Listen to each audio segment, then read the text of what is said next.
अस्सलाम वालेकुम students, 10th class computer science की आज की इस वीडियो में the most important topic supervised and unsupervised algorithms chapter number 6 में से ये भी एक लॉन्ग क्वेश्चन कंसिडर होगा और इम्पॉर्टेंट लॉन्ग क्वेश्चन है ये भी। यानी कि आप चैप्टर नंबर 6 में अभी तक जो हमने तकरीबन 3 टॉपिक जो पढ़े हैं ना, टाइप्स पढ़ी, फिर इसके अलावा आज का ये वाला टॉपिक है और इससे पहले हमने एप्लीकेशंस पढ़ी, ये तकरीबन सारे ही लॉन्ग क्वेश्चंस कंसिडर हो सकते हैं। इसके अंदर शॉर्ट क्वेश्चंस जो है वो भी काफी ज्यादा है, लेकिन लॉन्ग के हवाले से ज्यादा इंपॉर्टेंट है। देखिए जी, सुपरवाइज्ड और अनसुपरवाइज्ड लर्निंग क्या होता है इसके बारे में हम पहले पढ़ चुके हैं। ये मशीन लर्निंग की दो टाइप्स हैं, एक सुपरवाइज्ड लर्निंग और एक अनसुपरवाइज्ड। सुपरवाइज्ड लर्निंग जिसके अंदर हम लोग लेबल्ड डाटा इस्तेमाल करके तो किसी मॉडल को ट्रेन करते हैं, that is called as supervised learning. और अगर हम मशीन लर्निंग का मॉडल अनसुपरवाइज्ड यानी कि अनलेबल्ड डाटा के साथ बनाएं, यानी कि उसको जो डाटा हम प्रोवाइड करें उसमें हमें आंसर के बारे में कुछ पता ना हो, इवन हमें इनपुट के बारे में भी हमने जस्ट उसको डाटा दिया है, वो आगे जो टारगेट अचीव करना है मॉडल ने वो खुद ही करे, तो वो अनलेबल्ड डाटा होता है जो हम उसको प्रोवाइड करते हैं। उसमें हम उसको आंसर्स खुद प्रोवाइड नहीं करते, ठीक है जी, सिर्फ एक हद तक इनपुट दी जाती है, उसका आंसर कैसे बनाना है या उसको अरेंज कैसे करना है वो हम नहीं बताते, वो मॉडल खुद ही करता है अपनी सेंस के साथ। That is called as unsupervised learning. अब वही बात को सुपरवाइज्ड लर्निंग के साथ एल्गोरिदम भी बनाए जाते हैं और अनसुपरवाइज्ड लर्निंग के एल्गोरिदम्स भी हैं। यानी कि जो मॉडल्स हमने बनाने हैं आर्टिफिशियल इंटेलिजेंस के अंदर, ये बड़ा प्रैक्टिकल हो गया, मैं तो कोशिश कर रहा हूँ आपको समझाने की कि आपको रियल लाइफ में पता चले कि असल में काम होना कैसे है। हम लोग जो मॉडल्स क्रिएट करते हैं ना, थोड़ा सा प्रोग्रामिंग का टच दे रहा हूँ, वो सी प्लस प्लस खास करके उसके लिए इस्तेमाल की जा सकती है, आर लैंग्वेज एक इस्तेमाल होती है इसके अंदर। फिर इसके अलावा हम पाइथन खास करके जो मशहूर जमाना में इसको कहता होता हूँ कि जो अभी आज खास करके जो ट्रेंडिंग पे है, पाइथन लैंग्वेज हम इस्तेमाल। ऐसा नहीं है कि मॉडल सिर्फ इसी से बनेगा, आर्टिफिशियल इंटेलिजेंस का मॉडल आप किसी और लैंग्वेज से भी बना सकते हो, वो इशू नहीं है, लेकिन ये जरा पोर्टेबल लैंग्वेज है, आजकल ट्रेंड पे है, कल शायद कोई और लैंग्वेज आ जाएगी। तो पाइथन के जरिए से अगर आप लेट से इसका मॉडल बनाते हो तो ऑब्वियसली आपने उसको डाटा प्रोवाइड करना है, बात समझ रहे हैं। अगर आप उस मॉडल को बनाने के लिए, मॉडल सर क्या, एक बार जरा मॉडल के बारे में भी बता दें, क्योंकि मैंने मॉडल वैसे तो पहले आपको बताया हुआ है। देखिए, मॉडल वो चीज है कि जिसके जरिए से हम अपनी प्रॉब्लम रिजोल्व करते हैं। जैसे हम लोग लेट से डाटा साइंस लाइफ साइकिल के अंदर हमने पढ़ा कि हम एक प्रॉब्लम आती है, डाटा को कलेक्ट करते हैं, क्लीन करते हैं, देन एनालाइज करते हैं, ठीक है। अब वो एनालिसिस ऑफ जो डाटा है ना, वो एक मॉडल के जरिए से होता है, मैंने वहां पर आपको बताया भी था। तो उसके लिए मॉडल बनाए जाते हैं, जैसे कि आर्टिफिशियल इंटेलिजेंस के कुछ 3 model, data science algorithms 3 model यहाँ पे लिखे हुए हैं, linear regression model, decision trees और के मीन्स। अच्छा, इनको एल्गोरिथम भी कह सकते हैं, linear regression algorithm, decision trees या फिर के मीन्स फॉर क्लस्टरिंग। ये तीनों एल्गोरिथम्स हैं, मॉडल्स भी कहा जा सकता है, याद रखिएगा, ठीक है जी। अच्छा, तो इनको बनाने के लिए इनका सर फायदा क्या है? वो जो एनालिसिस का स्टेप आप करते हो ना परफॉर्म, भाई वो आप यहां पर आके करते हो, वो असल में इसके जरिए से किया जाता है, इन मॉडल्स के जरिए से। यही वो मॉडल है जिनको हमने डाटा प्रोवाइड करना है, इनको ट्रेन करना है और कल को हमने इनसे अपने मसाइल का हल निकलवाना है। जैसे हमारे सिलेबस में लीनियर रिग्रेशन है, तो लीनियर रिग्रेशन क्या है जी, कि इसके जरिए से हम कोई एक डाटा इसको प्रोवाइड करके दूसरी डाटा का आंसर लेंगे, यानी कि हम एक वैल्यू उसको देंगे इनपुट के तौर पे, वो आगे से हमें कुछ आउटपुट प्रोवाइड करेगा, ठीक है। वो भी हम देखते हैं कि वो कैसे काम करता है। तो ये जो मॉडल्स है इनको ट्रेन करने के लिए या तो लेबल्ड डाटा देंगे या अनलेबल्ड देंगे। अगर लेबल्ड देंगे तो वो सुपरवाइज्ड एल्गोरिदम होगा, अगर आप उसको अनलेबल्ड डाटा दे रहे हो तो वो आपका कौन सा एल्गोरिदम होगा? Unsupervised algorithm. टॉपिक का मतलब समझना बड़ा जरूरी था, इसलिए इसके ऊपर बहस कर रहा हूं। Data science uses various algorithms to find patterns, make predictions और एनालाइज द लार्ज डाटा। यानी कि डाटा को एनालाइज करना है, प्रेडिक्शंस निकालनी है, डिसीजन मेकिंग करनी है, कोई भी आंसर निकालना है। मतलब समझे, एक्टिव होके बैठे, इसको समझें कि क्या कहना चाह रहे हैं, ये बड़ा इंपॉर्टेंट है, इसको नहीं छोड़ सकते आप इसको बड़े अच्छे अंदाज से समझेंगे तो ही आपका फायदा है।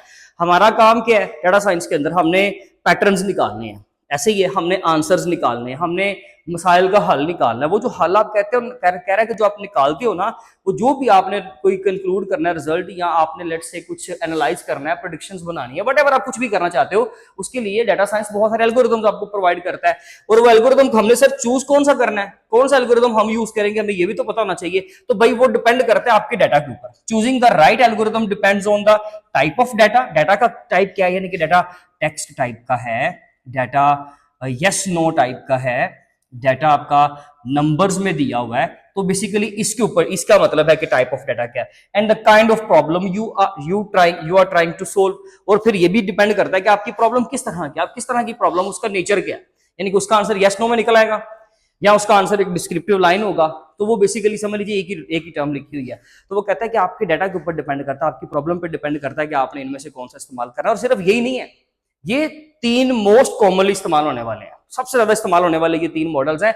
इसके अलावा नेव बेस्ड एल्गोरिथम है, न्यूरल नेटवर्क है, बड़ा इंपॉर्टेंट नेटवर्क है। ये मशीन लर्निंग की आगे एक टाइप है डीप लर्निंग, उसके अंदर हम लोग न्यूरल नेटवर्क्स को इस्तेमाल करते हैं। वो फिर ज्यादा आपका जरा कॉम्प्लिकेटेड हो जाएगा, आपका काम इतना डीप जाना नहीं है। इंशाल्लाह फर्स्ट ईयर में आपको पढ़ाएंगे बड़ा मजे के साथ, तब आपको समझ आएगी इंशाल्लाह।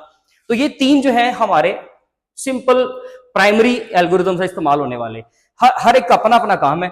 जो लीनियर रिग्रेशन मॉडल है ना, बल्कि मैं आपको बताऊं कि ये दोनों ही सुपरवाइज्ड एल्गोरिथम है। नोट कर लें, एमसीक्यू का सवाल है, बहुत इंपॉर्टेंट।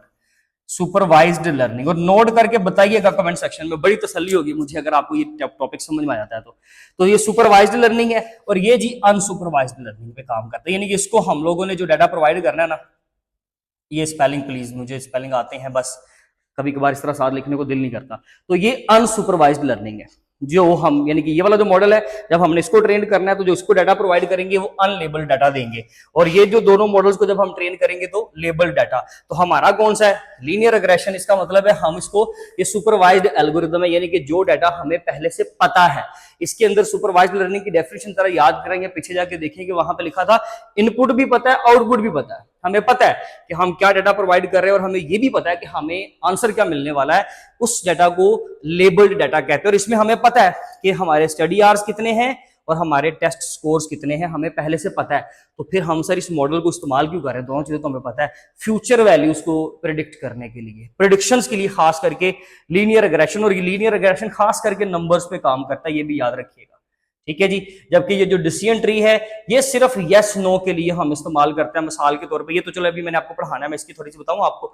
ये यस नो के लिए कैसे इस्तेमाल होता है डिसीजन ट्री। लेट्स से आपने जी लोन के लिए अप्लाई करना है, तो वो कहता है कि आप लेट्स से लोन लेना चाह रहे हो, ठीक है, यस और नो। आपने कहा जी यस मैं लोन लेना चाह रहा हूं, वो कहता है कि आपकी पे जो है वो लेस देन 100K है या ग्रेटर देन 100K है। लेट्स से उनकी एक जो है वो उनकी एक रिक्वायरमेंट है कि आपका जो पे स्केल है वो इतना ज्यादा होना चाहिए। आप कहते हो जी लेस देन है, वो कहता है जी सॉरी आपको हम लोन नहीं देंगे। यहाँ पे आपको कहता है जी पास, यानी कि आपका लोन हमने पास कर दिया। तो ये हम लोग एक सवाल के अंदर से 2 जवाब निकालते हैं, यस नो, फिर उसके अंदर से 2 जवाब निकालते हैं, फिर उसके अंदर से दोनों के अंदर से लेट्स से हमने यहाँ से फिर से 2 सवाल निकाले, फिर आगे उनका यस नो में जवाब करते करते हम एक फाइनल कंक्लूजन तक पहुंचते हैं। तो ये डिसीजन ट्री होता है, और ये बड़ा आसान मेथड है, बड़ा पोर्टेबल मेथड है, और ये बिल्कुल ट्री लाइक स्ट्रक्चर होता है। एक रूट है हमारा, जैसे दरख्त के अंदर एक रूट होता है ना, ट्री बोला ना इसको, दरख्त के अंदर रूट, फिर उसका स्टेम, फिर आगे उसकी ब्रांचेस, फिर आगे उसके पत्ते। तो यहां पर भी ऐसे ही समझ लीजिए कि ये रूट है, लेकिन ये इन्वर्टेड ट्री है, समझ ले, टॉप डाउन ट्री है, ये ऊपर से नीचे की तरफ आ रहा है, ये इसका रूट है, ये आगे उसकी ब्रांचेस है, फिर आगे उसके साथ हमने इस तरह से मुख्तलिफ चीजें जोड़ी हुई हैं। तो ये डिसीजन ट्री हमने पढ़ना है इंशाल्लाह, आगे अगर ये कभी आया सिलेबस में तो इसको डिस्कस करेंगे। फिलहाल ये फर्स्ट ईयर में भी वन नहीं है। लीनियर रिग्रेशन वहां पर भी है, बड़ी डिटेल के साथ है, और एक और रिग्रेशन का मॉडल भी है, उसको भी पढ़ेंगे।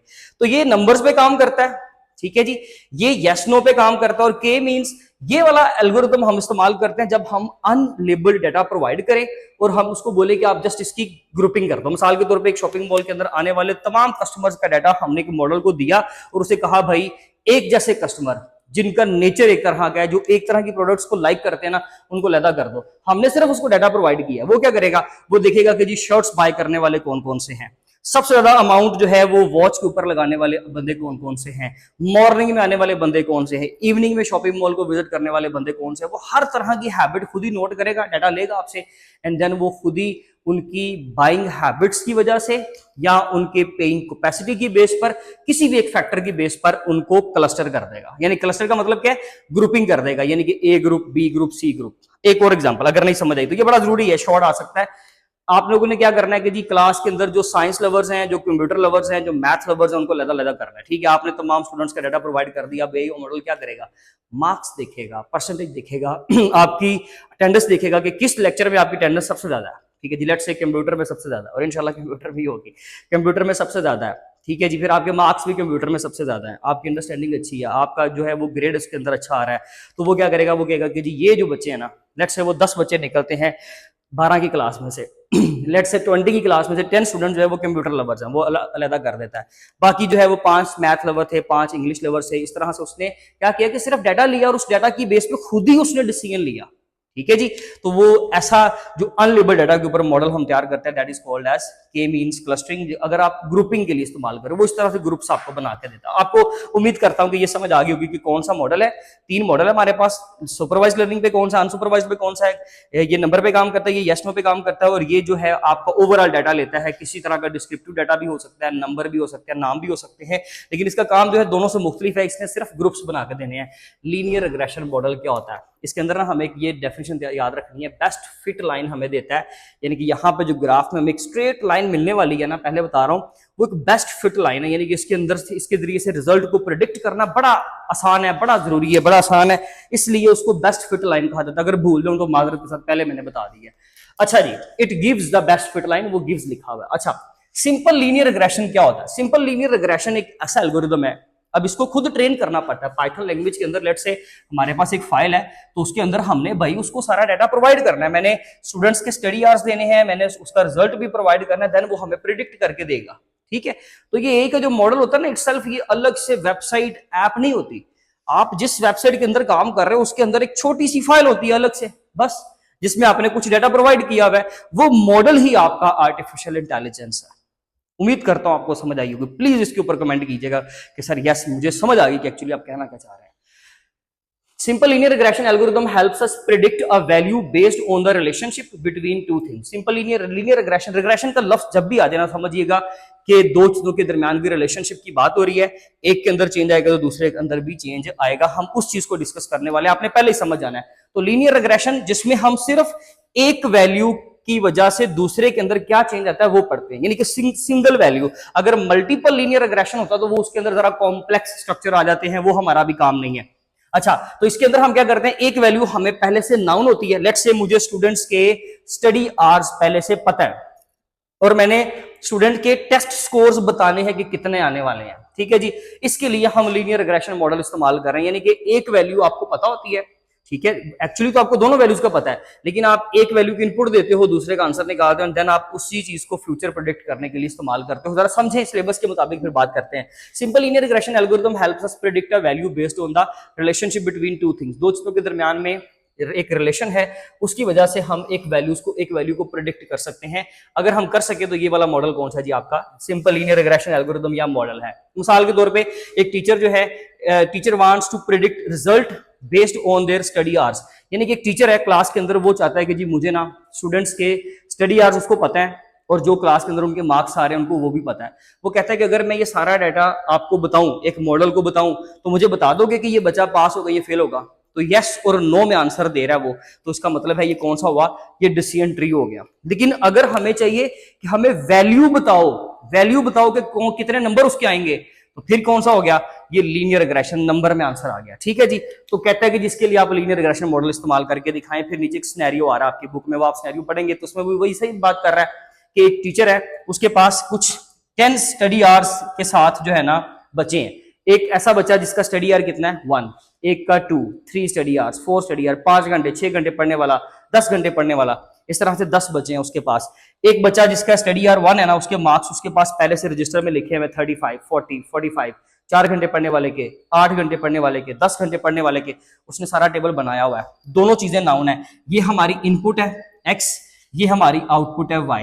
x एक इंडिपेंडेंट वेरिएबल है और ये y हमारा डिपेंडेंट है। अगर x की वैल्यू कम करूंगा y की वैल्यू कम हो जाएगी, अगर x की वैल्यू बढ़ाऊंगा y की वैल्यू बढ़ जाएगी। बात समझ आ गई?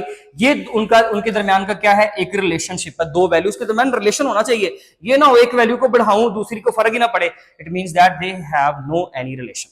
ये याद रखिएगा। अगर एक वैल्यू को बढ़ा रहा हूं दूसरी भी फर्क में आ रही है, उसके ऊपर कुछ इफेक्ट आ रहा है, तो उसका मतलब है कि वो आपस में रिलेशन में है, तभी लीनियर रिग्रेशन मॉडल काम करेगा, वरना लीनियर रिग्रेशन काम नहीं करेगा। तो यहां पर आप देखें जरा, एक बच्चा जिसका स्टडी आवर कितना, उसने वैसे ब्लू से किया हुआ, वो ऊपर प्रॉपर लिखा भी हुआ कि जो डॉट्स है ना, क्रॉस लगा हुआ छोटा सा, वो ब्लू क्रॉस है, वो बेसिकली रिप्रेजेंट कर रहा है स्टूडेंट के मार्क्स को। मैं रेड से यूज कर रहा हूं। वो कहता है जी अगर एक स्टूडेंट का स्टडी आवर 1 है ना, तो उसके मार्क्स 35 आ रहे हैं, 1 और 35। अगर किसी स्टूडेंट के मार्क्स 2 है तो इसके मार्क्स कितने आ रहे हैं 40। अगर किसी स्टूडेंट के स्टडी आवर्स 3 हैं उसके मार्क्स क्या आ रहे हैं 45। अगर किसी स्टूडेंट के मार्क्स 4 है, स्टडी आवर्स 4 हैं तो उसके मार्क्स कितने आ रहे हैं 50 आ रहे हैं। ठीक है जी, आप समझ रहे हैं बात को। माजरत के साथ अगर थोड़ा सा भी फर्क आ जाए, लेकिन एक्चुअली आप जब प्रॉपर स्केल रख के यूज करोगे तो ये प्रॉपर आपके पास एक स्ट्रेट लाइन आपको मिलेगी। अब आपके पास 80 से अबव और यहाँ पे 10 स्टडी आवर्स से अबव नहीं है ना, मैं आपको वैल्यू देता हूं, मैं कहता हूं जी मुझे बताएं 21.5 स्टडी आवर्स करने वाले बंदे के साथ उसके मार्क्स बताएं। इसमें अब हमें ये नहीं है कि एग्जैक्ट ऐसे ही आंसर निकालेंगे। एक तो तरीकाकार ये ना कि जी आप इसी ग्राफ को कंसेक्टिवली बढ़ाते जाएं, आपको उसके अंदर जो है वो एक स्मूथनेस नजर आ रही है कि 5 मार्क्स का जो ग्रेजुअली जो है वो फर्क आ रहा है। ठीक है, लेकिन अब इतना 21.5 के बाद अगर मैं कहूँ 100 आवर्स देता है लेट से, तो फिर क्या आप वो उतनी देर तक करते रहोगे, उसको 5 से ज़रब करते रहोगे या ऐड करते रहोगे, तो ये तरीका नहीं है ना। इसलिए रिग्रेशन, लीनियर रिग्रेशन के अंदर एक सिंपल सा फॉर्मूला इस्तेमाल किया जाता है, y is equal to mx plus b भी लिखते हैं लोग, c भी लिखते हैं। ठीक है जी, मैथ्स में सी भी लिखा जाता है, ठीक है, याद रखेगा, बट अक्सर जगहों पे आपको बी मिल जाएगा। लेट से हम यहाँ पे सी कर देते हैं, तो जरा देखिएगा ये लीनियर रिग्रेशन का एक रिलेशनशिप है। अब जरा देखिए y जो हमने फाइंड आउट करना है, जो मेरा डिपेंडेंट वेरिएबल है, अगर मैं x के अंदर कुछ भी चेंजिंग करूंगा तो y में फर्क आएगा ना, ये हमने एक रिलेशन बना लिया। अब यहां पर आप देखें, लेट से मैं कोई भी 21 की अगर हमने लेट से बात की है तो x की वैल्यू मैं क्या दूंगा यहाँ पे 21.5, और कितने का स्लोप में हर बार कितने का चेंज आ रहा है जी, लेट से 5 मार्क्स का फर्क आ रहा है। ठीक है, और एक वैल्यू होती है बाय डिफॉल्ट कि अगर एक बच्चा 0 आवर्स भी देगा ना तब भी वो इतने मार्क्स तो ले ही लेगा। मिसाल के तौर पे 30 मार्क्स फिक्स किए हैं। ये डाटा हमें एक्चुअली मॉडल को प्रोवाइड करना पड़ता है। मैं यहाँ पे मिसाल दे रहा हूँ कि एक बच्चा अगर लेट से कुछ भी नहीं पढ़ता ना, 0 आवर भी देता है, तब भी वो 30 मार्क्स तो ले ही लेगा। फर्स्ट ईयर में बड़ी डिटेल से है ये, तब एक प्रॉपर एग्जाम्पल को सोल्व करके भी दिखाऊंगा।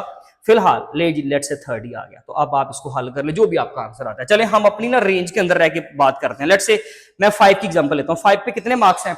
अगर एक बच्चा 5 आवर्स देता है तो 55 मार्क्स है ना, जरा चेक कीजिएगा। इसी फॉर्मूला के ऊपर उसको इंप्लीमेंट करते हैं। y is equal to slope कितना है m का, यानी कि m स्लोप आ रहा है ना बेसिकली, जितने का गैप आ रहा है आपको हर बार 5 कंसीडर कर लें। x जो है आप बात कर रहे हो 5 आवर्स की, हम 5.5 ले लेते हैं, थोड़ा सा चेंज भी तो करके देखते हैं ना। तो 5.5 आ गया, प्लस कितने आवर्स जो आने जो मार्क्स आपके पॉसिबल है कि वो तो 0 आवर पे भी आ जाएंगे, ये बेसिकली वो वाला कांस्टेंट है, वो 30 मार्क्स मैंने ऐड कर दिए। अब आप देखें 5 मल्टीप्लाई पे 5 25 पॉइंट समथिंग आ गया जी, उसके बाद प्लस आ गया 30, टोटल कितना हो गया 30 प्लस 20 50 55 प्लस 55 पॉइंट समथिंग आ गया। बात समझ आ रही है कि यहाँ पे अगर पॉइंट समथिंग ऐड किया तो यहाँ पर भी उतने मार्क्स में भी इजाफा हुआ है। लेकिन ये वैल्यू क्योंकि अभी हमारे पास नहीं है, इसलिए मैं आपको फिक्स करके नहीं दे सकता, लेकिन आप एग्जांपल के तौर पे कुछ भी कर सकते हो। तो ये सोल्यूशन वैसे अगर क्योंकि बुक में नहीं है, आप बेशक इसको ना करें, लेकिन ये कि आपको फिर भी इसका कॉन्सेप्ट होना जरूरी था, इसलिए मैंने आपको बता दिया। इस तरीके से ना मॉडल को ये नंबर दिए जाते हैं सारे, फिर उसको रैंडम लीनियर रिग्रेशन का हमने नहीं बताना कि भाई आप जो है वो ये वाला फॉर्मूला यूज करना, वो उसको खुद ही पता है कि कैसे करना है, और खुद ही कैलकुलेशन करके आपको एग्जैक्ट आंसर भी देगा। अगर लॉन्ग आता है तो बेशक ये वाला काम ना कीजिएगा, अगर आप कर सके तो अच्छी बात है, आप इसकी इक्वेशन कम से कम लिख दें, उसको सोल्व करने की जरूरत आपके पास आपको नहीं है। लेकिन फिर भी मैंने एहतियातन समझा दिया है, बाकी एग्जाम्स के लास्ट एग्जाम जब आएंगे, जब साल के आखिर तक पहुंचेंगे, तब मुख्तलिफ मॉडल पेपर्स की बुक्स देखेंगे इंशाल्लाह, तब इसका एनालिसिस कर लेंगे, ये याद रखिएगा। अब ये जो हमें बेस्ट फिट लाइन मिल रही है ना, इसके ऊपर हम कोई भी अपना फ्यूचर का आंसर निकाल सकते हैं, कितने घंटे अगर कोई बच्चा पढ़े तो उसके कितने मार्क्स आएंगे, that is called as best fit line. अब आप इसका स्क्रीनशॉट ले लें। लीनियर रिग्रेशन अगर शॉर्ट क्वेश्चन में आता है तो आपने सिर्फ डेफिनेशन लिखनी है और साथ में एग्जांपल देनी है। बेशक आप ग्राफ बना दें तो अच्छी बात है, नहीं बनाएंगे तो इट्स ओके। कौन सा मॉडल किसके ऊपर काम करता है, ये सारा आपका जो रेड में लिखा हुआ, ये सारा आपके एमसीक्यूज थे। ओवरऑल सिंपल डेफिनेशन आती है, तो डिफरेंस आ सकता है सुपरवाइज्ड और अनसुपरवाइज्ड एल्गोरिथम का। ठीक है जी, बाकी इंशाल्लाह अपने नेक्स्ट लेक्चर में मिलते हैं, तब तक अपना बहुत ज्यादा ख्याल रखें। Thank you so much, Allah Hafiz.